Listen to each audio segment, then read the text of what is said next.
நேபாளத்தில் கடந்த ஆண்டு ஜென்சி போராட்டத்திற்கு பிறகு அண்மையில் நடைபெற்ற தேர்தலில் இளைஞர்களின் பெருவாரியான ஆதரவோடு 35 வயதான ராப் பாடகர் பாலேந்திர ஷா தலைமையிலான ராஷ்டிரிய ஸ்வதந்திர கட்சி ஆட்சியை கைப்பற்றுகிறது.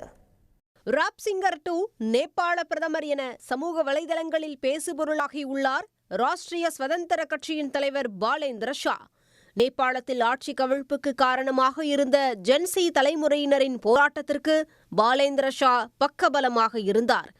ஊழல் குற்றச்சாட்டுகளுக்கு மத்தியில் சமூக ஊடகங்களுக்கு நேபாள அரசு தடை விதித்ததும் கடந்த ஆண்டு செப்டம்பர் 8 வெடித்த போராட்டத்தின் தொடர்ச்சியாக 77 பேர் உயிரிழந்தனர். போராட்டத்தின் முடிவில் KP சர்மா ஒலி தலைமையிலான நேபாள கம்யூனிஸ்ட் கட்சி ஆட்சி கலைக்கப்பட்டு அவர் பதவியை ராஜினாமா செய்தார். இதைத் தொடர்ந்து இடைக்கால பிரதமராக முன்னாள் தலைமை நீதிபதி சுஷீலா கார்கே நியமிக்கப்பட்டார். இத்தகைய சூழலில்தான் தேர்தல் அறிவிக்கப்பட்டு வாக்குப்பதிவு நடைபெற்றது. நேபாள நாடாளுமன்றத்தின் கீழவையான பிரதிநிதிகள் சபையில் மொத்தமுள்ள 275 இடங்களில் நேரடி தேர்தல் மூலம் 165 இடங்களுக்கும் மீதமுள்ள 110 இடங்களுக்கு விகிதாச்சார பிரதிநிதித்துவ முறையிலும் வாக்குப்பதிவு நடைபெற்றது.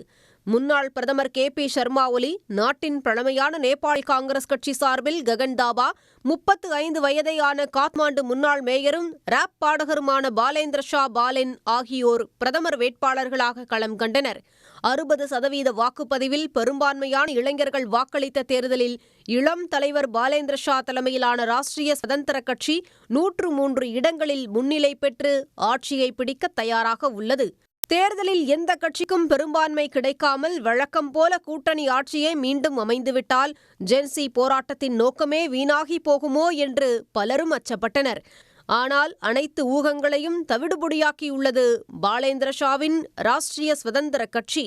உடனுக்குடன் செய்திகளை தெரிந்து கொள்ள சன் நியூஸ் பெல் ஐகானை கிளிக் பண்ணுங்க.